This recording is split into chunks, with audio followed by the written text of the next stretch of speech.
Africa has become a marketplace of foreign ideas, which we as Africans, including those who are scholars and those who are in different parts of African governments, market as if they were God-given.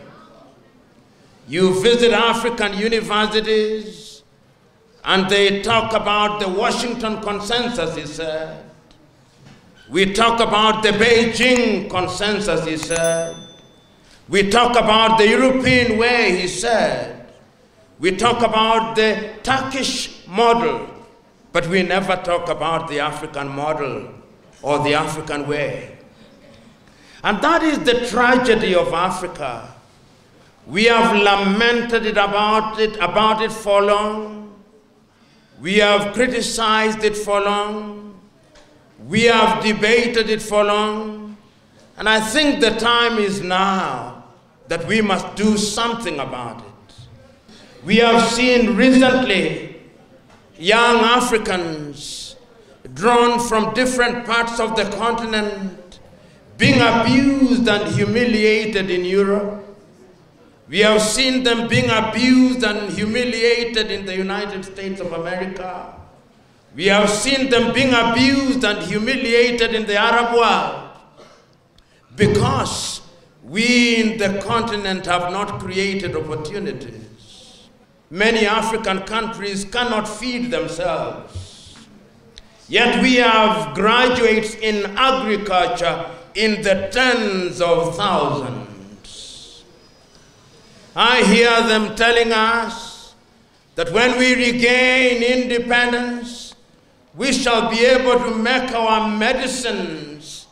We shall no longer rely on Europe or America, but everywhere you go, even in this era of COVID, the vaccines that we are receiving, none of them comes from the continent of Africa.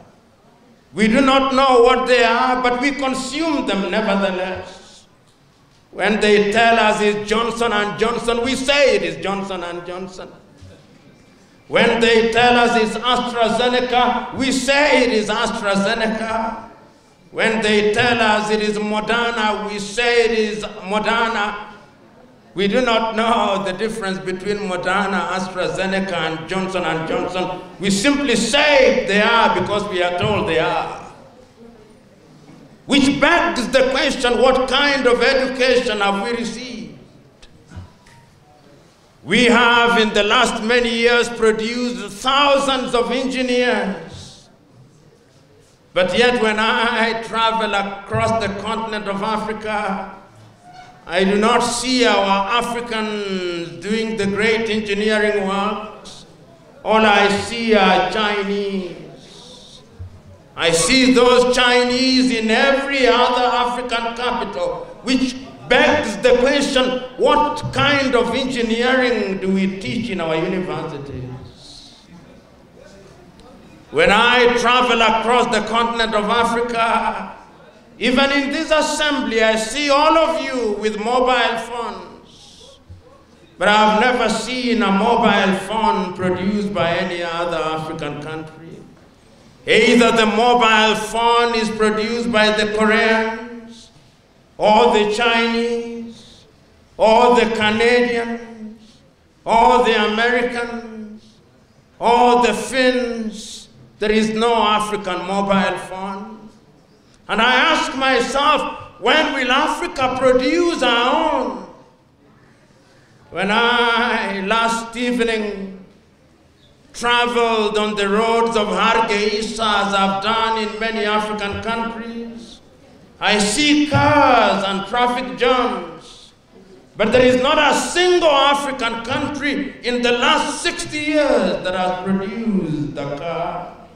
And I ask, what kind of engineering do we teach in our universities?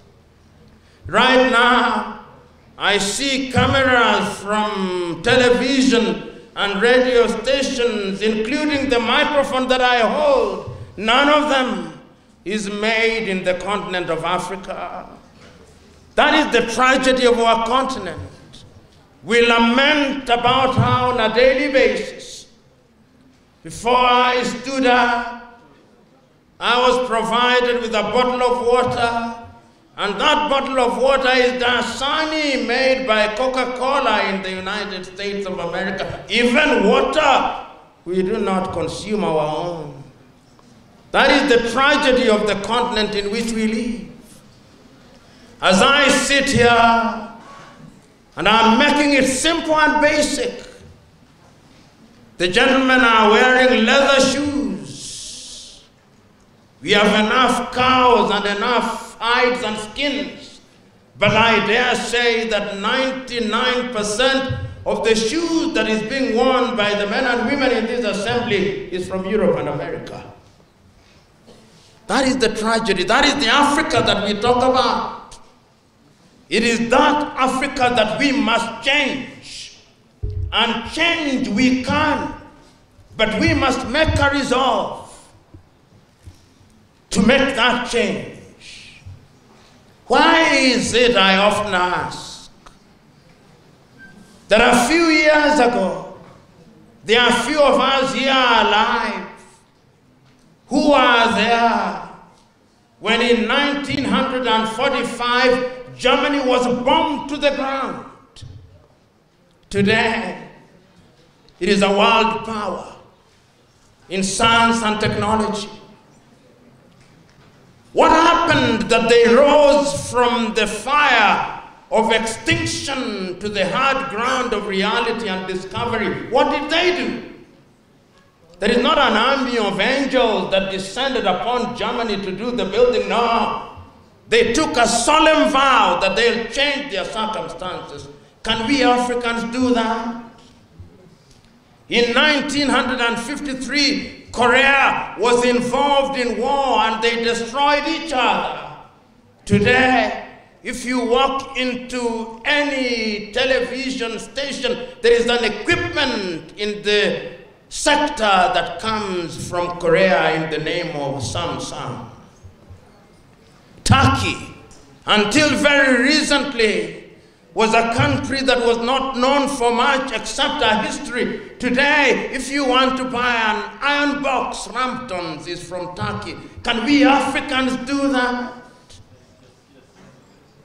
You know, whether you read the Holy Quran, or you read the Christian Bible, or the Jewish Torah, or the Hindu Vedas, the divine instruction is that you go out there and subdue the world. How have we subdued the world, we of the African continent? The world has subdued us. That is why we still import things that we can make for ourselves. In the words of the great Kenyan professor and thinker, Ali Mazrui, Africa produces what it does not consume and consumes what it does not produce. That is what we want to change. And change it we can.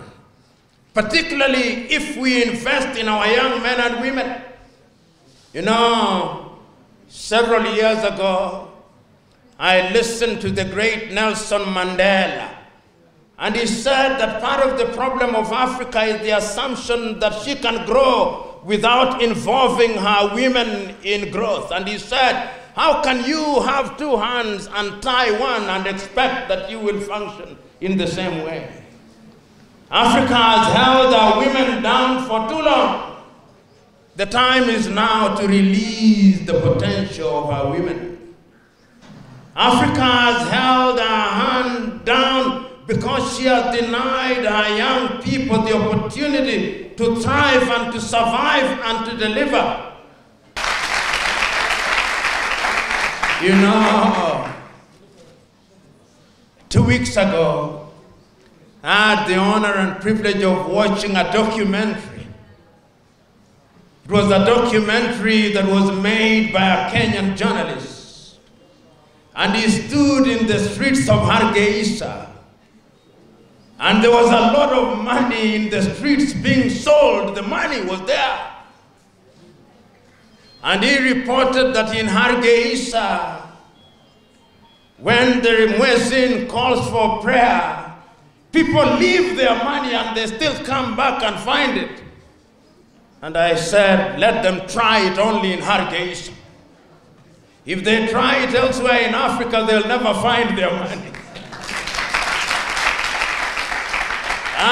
What I'm saying is that there is something that Africa can learn from Somaliland. There is something that Africa can learn from Somaliland, that even without resources, you can still make something out of little. That you can run things in a transparent manner, and that you can run a government with little resources and still deliver to your people. There is something that we can learn from Somaliland. And I'm suggesting that if we can learn something from Somaliland, it is possible that Africa and Africans can learn from Africans. And when we talk about the African way, we never ever say that Africa is going to shut herself out. No, we simply are saying that we are going to do what is necessary. What is good in America, we shall borrow it. What is good in the United Kingdom, we shall borrow it. What is good in Turkey, we shall borrow it. What is good in China, we shall borrow it, but we shall give it an African flavor.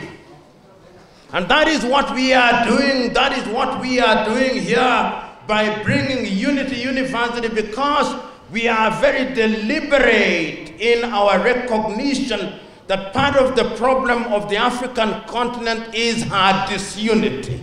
Africa is disrespected because she is disunited. The day that Africa unites, the day that Africa chooses to do things in a coordinated way, that is the day the world will begin to respect Africa.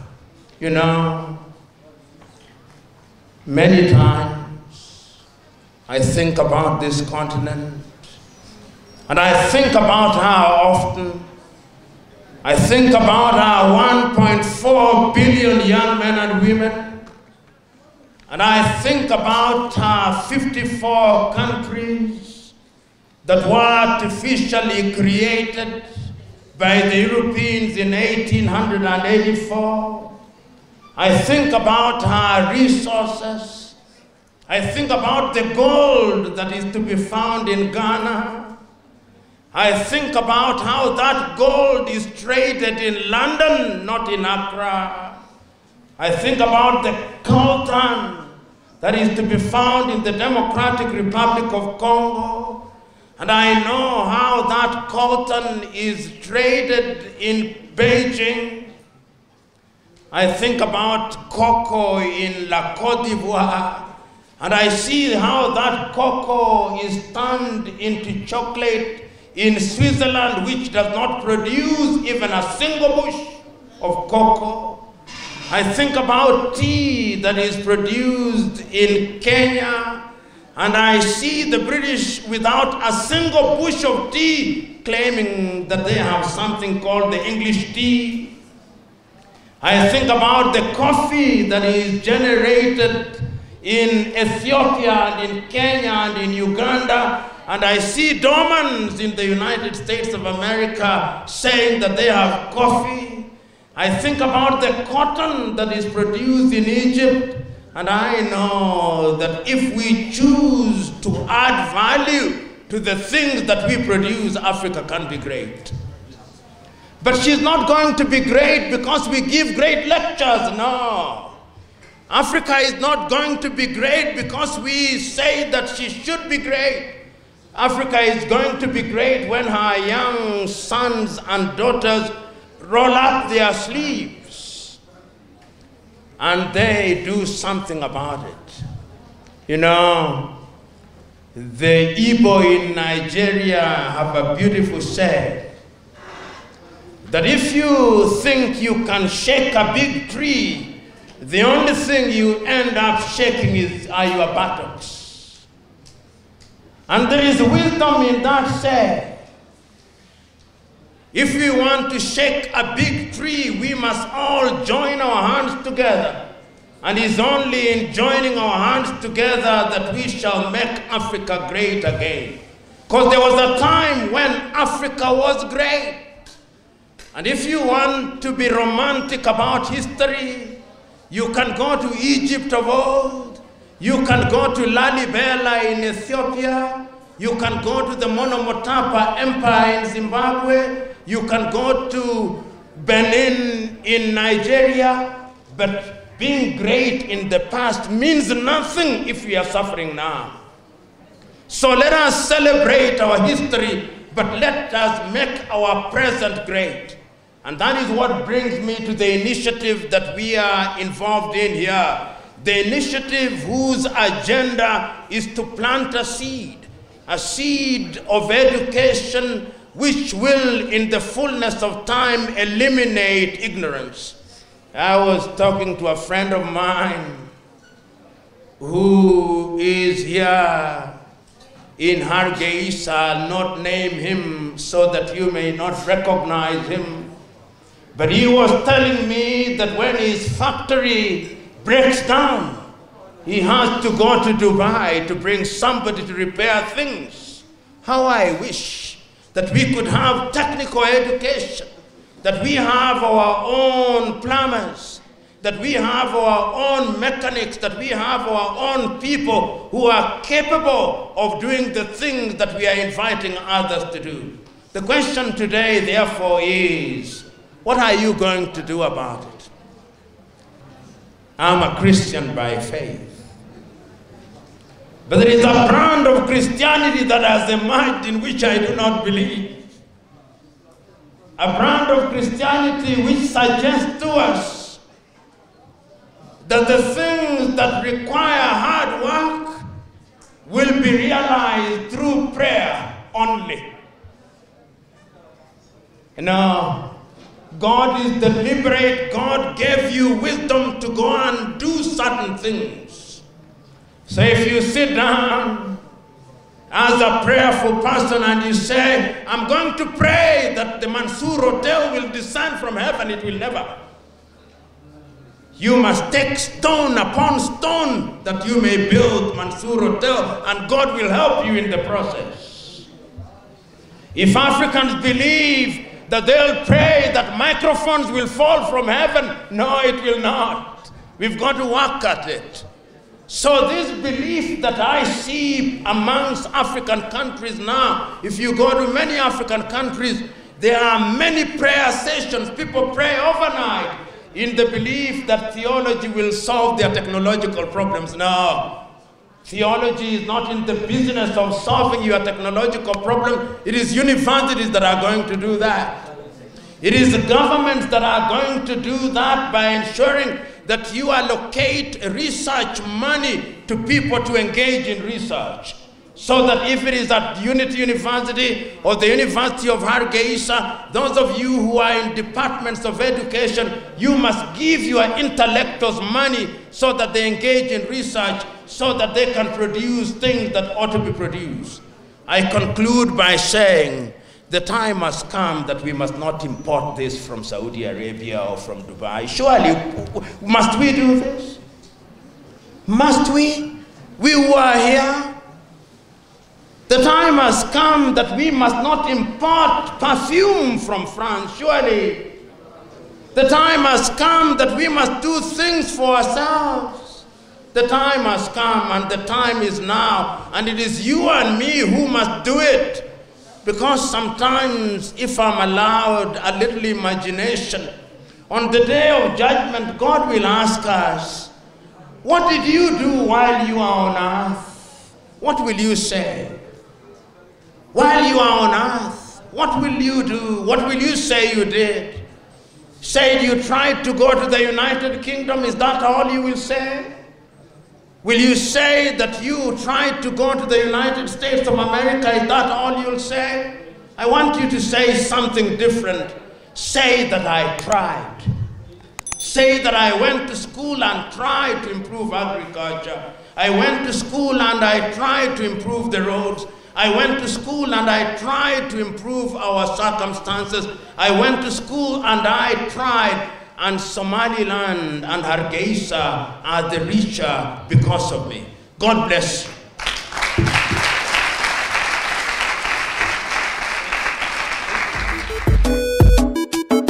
I'm a king, yes, I'm a king, I'm a king.